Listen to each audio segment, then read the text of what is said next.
What's poppin', everybody? This is Saber94 on the Whimsy G Players channel. Today I'm going to show you guys my Fire Fist Ace Whitebeard deck for the One Piece TCG. Just like with the Crocodile, I posted a lot of matches with this deck too. I got a few people asking me what's the deck list, so it's only fair since I've used this so much to show it to you guys. It's nothing really groundbreaking, and it doesn't even use cards from Kingdoms of Intrigue. It's pretty much the same build I had since before that set came out, but it works. The leader for this deck is Portgas the Ace. This card is a standard 5000 leader, 5 life, and its effect allows us to take advantage of events without the worry of having these stuck in hand when we don't want to cast them. Basically, when you get attacked, you can throw in an event card and it's going to act like a plus 1000 counter card basically, and then when you're attacking too, you can actually use this effect. So it's kind of like a full-fledged Yu-Gi-Oh hand trap, like a Honest or Kalut. You can use this when attacking as well, and boost your attack to 6k, 7k, depending on how many events you discard, and it's harder for your opponent to defend. So this is pretty much it. I mean, it really just gives us the opportunity to run a lot of these broken fire or red event cards, and they've got powerful trigger effects, so you get that benefit. If they get into the triggers, you get free powerful effects, and then if they don't, you got them in hand, you can use them with this guy's ability as counters. They don't become useless. So that's it. Now, because this guy is also a Whitebeard Pirates trait, Ace from Whitebeard Pirates, of course, 2nd Division commander, we get to utilize a lot of other cards. But first things first, we got some standard cards like Marco, 3 cast, 5k standard character, counter with 1000 in hand. I mean, he's not like Perospero, that card is broken, for a 5/3, but that's what we got. We got some 4s as well, pretty much very similar. Just 1 more play cost and 1000 more attack power. Still a counter card. This is Atmos, and the speed Jill as well is the same as this Atmos. I guess they put them, he's over here as opposed to next to him, but it's the same thing once again. I do favor a lot of standard vanilla characters with solid attack, and other Ace decks I've noticed they really just over rely on the events, and that's all they got, like the events, Ace, and Searchers all day long. We do favor a lot of regular characters in this deck. Alright, next up we got the Boss Monster character, but he is a monster anyway, Whitebeard. This card is limited, unless anything changed, but I'm pretty sure it's limited. It's very, very powerful. It's our best character in here, and it got limited for good reason. I mean, it's so good. You get that on-play effect, plus 2000 on your leader, and that basically means it's gonna be more difficult to wall when you attack if you summon this before you attack with the leader. And then on your opponent's turn, they need a lot bigger characters to touch you, so it's just amazing. The Dawn effect can be good too. We don't always use it, but it's just a good card, big character, 9 cost, 10k with this powerful effect. It's a Whitebeard card, so we're gonna be able to search it with a lot of the cards in here, so that's the point of running it. Next up we got the Marco. This card is also limited. I didn't really understand why this card got limited that much. In my head, the other Marco is stronger, this one over here, but perhaps I'm missing something.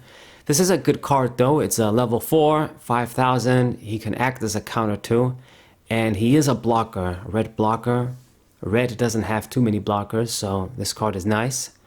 And on KO, you may trash 1 card from your hand with Whitebeard Pirates in its type.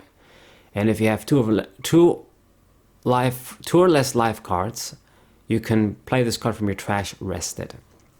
So it's pretty much kind of like this dude, only it has a more specific condition. I guess it's powerful because if you are weak at life, you can keep summoning this dude, but I mean, he's gonna come and play rested, so you can't even like continuously block and get this sort of broken loop. So anyway, it's a good card, but I think this Marco is just better, at least from my experience. And I guess speaking of this guy, I might as well talk about it. Similar, you know, 5 cost, 6k. He's not a blocker, but instead you just pop a character with 3000 or less. So this guy is like the small character killer. Because of this guy and because red is so popular, this is why I'm dissuaded to run a lot of weak characters that aren't searchers, that aren't just too good to run. Because, you know, you play them down, this guy's just going to kill them for free. And then other cards like Robin kill small characters too. So that's the point, is really nice. Time the play right so you can get that kill. And then on KO you can trash an event card and then revive this. So this is pretty much better. It's similar to this dude, just more consistent. So just very good card overall. Nothing bad really about it. And it's a counter card too. Right. Then we got some of the searchers. We got the Izo. So this is your typical Whitebeard searcher. Look at the top 5 cards, get a Whitebeard Pirates card, and it can be an event or a character. So we can even get a lot of these spells over here. And that's pretty much it. He's 2000 for 1, it's pretty good. Counter in hand as well. Gotta love this card. Busted. Same for Bucky, this card is even more broken. So he's not going to work as a counter, but he has more attack, and a lot of the times this is important because you can get this dude super early and then you just put 2 Dons and he can attack leaders basically. So, you know, it's just too good, man. He has this sort of special effect where he can't be killed by slash attribute cards. So, you know, all of your Zoros, all of your other characters that are swordsmen, they cannot touch this card, which is, it's just such a good extra effect to have. I mean, something extra on top of everything else. High attack costs and is a searcher too. When you play this down, you can get a red event card. So you can get characters. You can get the Whitebeard events over here, and you can get non-Whitebeard events too. But most of the cards I got are Whitebeard events anyway. And then the Gum Jet Pistol. But yeah, it's also just too good. You run him, give you that +1, maintain card advantage, and that's how you win basically in these games. So that's why we have him. And then I got the Namul as well, the Fishman. So this is exactly the same as Marco. This guy's former Whitebeard Pirates, but he's compatible with all the cards in here. This dude, Fishman, Whitebeard Pirates, same thing, you know, typical 5,000. Gotta have these standard cards for me. Then we have the Fossa. Okay, so this is how your name is called. I always post matches with this dude and don't know his name, but this is a nice cheap little blocker.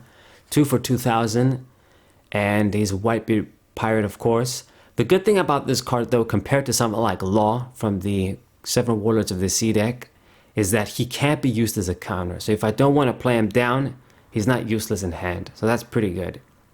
You know, if you see him later on and it's not really, there's not much point in playing it. Sometimes you do want to play blockers mid to late game, but sometimes you don't.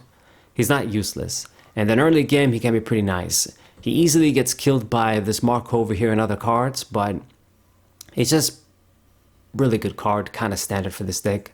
Have a little bit of defense. That's why we got him. Then I've got a few Monkey D. Luffys. They got nothing to do with Whitebeard, but I have one of this cool film Luffy. It's a 4/6, just like the Atmos and Speed Jill. Just another extra character. He's not a Whitebeard pirate, but it's still pretty good. Counter in hand as well. And then the Monkey D. Luffy. This card is pretty busted, I would say. It's 6k. It gets rush, so pretty good. And then you got the +2 Dawn when attacking. He's not going to be affected by blockers. Your opponent can't block basically when this dude attacks. So that's pretty busted. I mean, I thought that it always worked like that, but no, you actually have to put Dons to get this effect, but it's still pretty strong. I mean, Zoro is just a 3/5 with Rush, so you could say that dude is better. But this dude just being 6k, it's just much better. We don't have too many, level 5s and just big characters like my Blue Crocodile deck, where I've got the Mihawks and Crocodiles that are big and they're vanillas. So instead of putting more level 3s and 4s like Zoro, Luffy is just better. And then you never know, if you put the two Dons, he becomes even better, 8k, and then they can't block his shit. It's just too nice. So that's 2 of this card. And then the events, I mean, we max out the Flame Emperor, we do 4 of the Crossfire, and 3 of the Fire Fist, and then 1 Gum Gum Jet Pistol, only because this card is limited. I'm pretty sure that's the case. So this is the only non-Whitebeard event, but it's just really nice. The trigger effect is the same as the main effect. You just pop something with 6 power or less. So you can kill reasonable characters, reasonably strong characters. As for the other events, I never really want to cast them. Crossfire might be a decent counter sometimes. And then the trigger effect, on the rare occasion it does work out. It's going to be good. Fire Fist is better as a trigger because it's going to pop something similar to Jet Pistol. And otherwise, I don't really cast this from the hand. You got to discard an event. If you can get 2 kills, then it could be worth it depending on what your opponent has. But once again, it's just usually here as something for Ace to discard and just something we want to get in the trigger so we can get that free plus. The only event that I enjoy casting directly from the hand that I think is just too good is the Flame Emperor, because for the 7 cost you get a lot of value. You pop something big, so that's already, you sort of evened out in this sense, but you get to boost your leader, if it's Portuguese D-Ace, by 3k. So when he attacks, they're going to have a tough time walling him. And then on top of that, you get double attack too. So they have to counter Ace. Otherwise, you get a big benefit killing 2 shields or 2 life. So this card is really, really strong. I mean, I'm a bit surprised this didn't get touched, and then other cards like Whitebeard and Jet Pistol got limited. I mean, I can see the logic in these cards. Marco, maybe not so much, but anyway. But Flame Emperor is really good. I guess it's just because your leader has to be Ace, so you could say it's a bit balanced out. It only works with that card, basically. Yeah, if it's not Ace, then you can't really get anything. You just get the trigger. That's it. So yeah, this is the deck.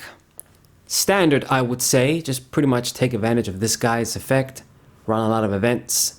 Get those random lucky triggers, and then you get a lot of advantage just like that.